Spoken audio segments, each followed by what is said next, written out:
कथावाचक ये नाम पहले पवित्र था लेकिन अब नहीं है, क्योंकि आजकल के कथावाचक कथा नहीं, फनी वीडियो, इमोशनल स्पीच और वायलेंस को प्रमोट करते हैं। अब हर घर से एक एक बच्चा सनातन के लिए कफन बांध करके निकलेगा। इन बाबाओं के वजह से छोटी उम्र में नाम जप करना, तो मैंने लिया है श्री राधा रानी के 10 करोड़ नाम जप करने का संकल्प। बाथरूम में बिना कपड़े पहने नहाना मत, आध्यात्म की बात करना, इन सब चीजों की वजह से बच्चों का मेंटल हेल्थ डिस्टर्ब रहता ही है। जहां चीन जैसे देश अपने बच्चों को एआई में और टेक्नोलॉजी में आगे बढ़ा रहा है, वहीं इंडिया में बेटा भगवान की पूजा करो, भगवान तुम्हें सब कुछ दे देंगे। स्कूल या फिर कॉलेज जाओ तो राम नाम का टीका लगा के जाओ। तो आइए जानते हैं आज की इस वीडियो में इन बाबाओं की डार्क रियलिटी। प्रेमानंद का नाम जप वाला ढोंग, जरा इस वीडियो को देखो। इस गरीब को लगता है ये सब करने से ये अमीर हो जाए, इसके पास बड़ी बड़ी गाड़ियां होंगी, पर सच तो ये है ये सब एक ढोंग है। खुद ही सोचो, अगर ये करने से कोई अमीर बन जाए या फिर किसी को बड़ा पावर मिल जाए तो बड़े बड़े पॉलिटिशियन या फिर बिजनेसमैन ये सब क्यों नहीं कर रहे हैं। मेहनत ना करके उन्हें भी राम नाम जपना चाहिए, लेकिन वो लोग तुम्हारे तरह चूते नहीं है जो ये सब करेंगे। ये सब तो ठीक है, लेकिन ये काम अगर बच्चे करने लगे तो एक बहुत बड़ी प्रॉब्लम बन जाती। No tension, no drama, only Hare Krishna Hare Rama. बच्चों के हाथ में छोटे छोटे काउंटर होते हैं राम का नाम जप करने। मेरा ओपिनियन ये है कि नाम जप करने वाला ढोंग छोड़ ही दो तो वही अच्छा है। प्रेमानंद के पास एक पूरी कंटेंट बनाने की एक टीम है, एक दिन में 100 से भी ज्यादा वीडियो पोस्ट होती है, अलग अलग चैनल है, तभी तो आज आपको प्रेमानंद महाराज दिख रहे हैं। अभी मैंने एक वीडियो देखी जिसमें 2-4 गोबर भक्त एयरपोर्ट पे लेट पहुंचे, तो ऑब्वियसली बात है अगर तुम एयरपोर्ट पे लेट पहुंचोगे तो तुम्हें प्लेन में नहीं बैठने दिया जाएगा। तो ये गोबर भक्त बोलने लगे कि हम तो हिंदुत्व की लड़ाई करने जा रहे हैं, तभी हमें रोका गया। हिंदुत्व की लड़ाई हो रही है और हमें पता ही नहीं। प्रेमानंद महाराज का मुझे एक स्टेटमेंट सबसे ज्यादा डिस्टर्बिंग लगता है, ये उन लोगों को सपोर्ट करते हैं जिनके ऊपर सीरियस केसेस हैं।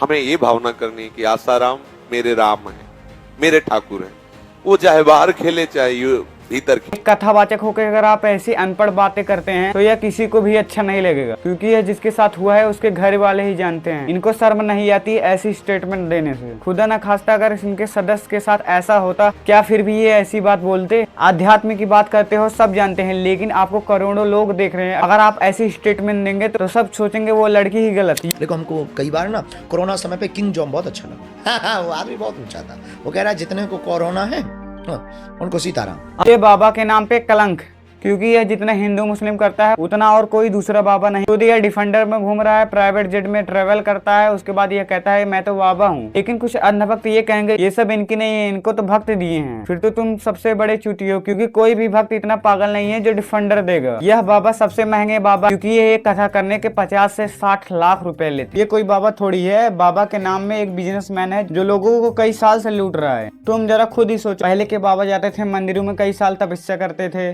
तब जाके कहीं उन्हें सिद्धि मिलती थी। लेकिन आजकल के इंटरनेट बाबा आ गए हैं, तो इमोशनल स्पीच देंगे या फिर वायलेंस को प्रमोट करेंगे, फिर ये बन जाते हैं एक प्रो लेवल के बाबा। वैसे भी इंडिया में अंधभक्तों की कमी थोड़ी है। सबसे ज्यादा पॉल्यूशन होता है दीपावली में, क्योंकि हम जब पटाखा फोड़ते हैं उससे जो धुआं निकलता है वो आपके एरिया में और पूरे देश में पॉल्यूशन करता है। इसलिए हमें स्कूल में बताया जाता है कि पटाखे कम फोड़ो। यह बाबा कहते हैं कि हम तो पटाखा फोड़ेंगे। दीपावली पटाखे कम जलाने चाहिए, ये बात सही है। प्रदूषण होता है, ये बात सही है, लेकिन ये बात केवल दीपावली पर अपना ज्ञान ना फैलाए, ये हमारी प्रार्थना है और अपील है, क्योंकि हम तो पटाखे फोड़ेंगे। पहली बात तो ये है कि ये इन जैसे लोगों को गवर्नमेंट भी नहीं बोलती। अभी तो कुछ ऐरे गहरे आते हैं और धर्म के नाम पे ज्ञान देकर चले जाते हैं। अभी कुछ महीने पहले एक IITian बाबा के नाम पे एक आदमी फेमस हुआ था। एक गांजा पीने वाला 2-4 आध्यात्म की बातें करने लगता है तो हम उसे IITian बाबा मान लेते हैं। मतलब यार, इस तरीके का अंधविश्वास इंडिया में छोड़ के कहाँ मिलेगा। दूसरे देशों में अगर ये सब कोई करता है तो उन्हें जेल में डाल देते हैं, लेकिन इंडिया में ऐसा कभी नहीं हो सकता। वैसे अगर आपने मुझे डिस्कॉर्ड पे नहीं ज्वाइन किया है तो ऊपर दिए हुए लिंक पे क्लिक करिए और हमारे साथ डिस्कॉर्ड पे जुड़िए। तो आइए बढ़ते हैं टॉपिक ऊपर। पहले के पेरेंट अपने बच्चों को पढ़ा लिखा के लॉयर बनाते थे, इंजीनियर बनाते थे, डॉक्टर बनाते थे, पुलिस बनाते थे। लेकिन आज के समय में कुछ ऐसे पेरेंट हैं जो अपने बच्चों को पढ़ाने लिखाने के बजाय बाबा बनाते हैं। तुम खुद ही देख सकते हो, अभिनव अरोरा मुझसे भी कम एज का होगा, लेकिन वह आज धर्म का धंधा कर रहा है और पोर्शे में घूम रहा है। राधे राधे,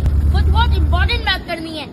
मौसम बारिश वाला तो हो ही रखे। हम जैसे मिडिल क्लास लोग अब वीडियो बना रहे हैं, दिन भर मेहनत करते हैं, एडिट करते हैं, उसके बाद वीडियो को अपलोड करते हैं, उसके बाद व्यूज भी नहीं आता। लेकिन इन लोगों को कुछ करना नहीं पड़ता, 2-4 अध्यात्म की बात कर लेंगे, उसके बाद ये पोर्से जैसे गाड़ियों में घूमते हैं। अभिनय अरोरा के फादर भी जानते हैं सबसे ज्यादा अगर पैसा कोई बिजनेस में है तो वो है धर्म का धंधा। इसी लड़कियों को देखी देखा कई सारे छोटे छोटे लड़के भी अब बाबा बन रहे हैं। भक्ति करने का लोगों को इस तरीके से पागलपन सवार है, जहाँ देखो वहीं पूजा करने लगते हैं, ये भी नहीं देखते वो कहाँ पर हैं। अभी हाल फिलहाल में एक वीडियो बहुत तेजी से वायरल हो रही थी, जिसमें कुछ इंडियन दुबई गए थे तो वहां पर बुर्ज खलीफा में वो गरबा करने लगे। ये भी नहीं देख रहे कि वो उनका कल्चर कुछ अलग है। पूजा करने के लिए आपके पास घर है, मंदिर है, मस्जिद है, अगर इसके बाद भी आपको जगह नहीं मिल रहा है तो आप जाइए जंगलों में पूजा करिए। धीरेन्द्र शास्त्री मोक्ष को लेकर एक स्टेटमेंट दिए, जिसमें वो कहते हैं कि जो भी महाकुंभ में मरा वो मरा थोड़ी है, उसे मोक्ष मरना सबको है, पर कोई गंगा के किनारे मरेगा तो वो मरेगा नहीं, मोक्ष पाएगा। अगर ऐसी बात है, अगली बार जब महाकुंभ आए तुम भी जाओ, मर उसी में मोक्ष ले लो। अगर तुम ऐसा नहीं कर सकते तो सफाई देने की कोई जरूरत नहीं।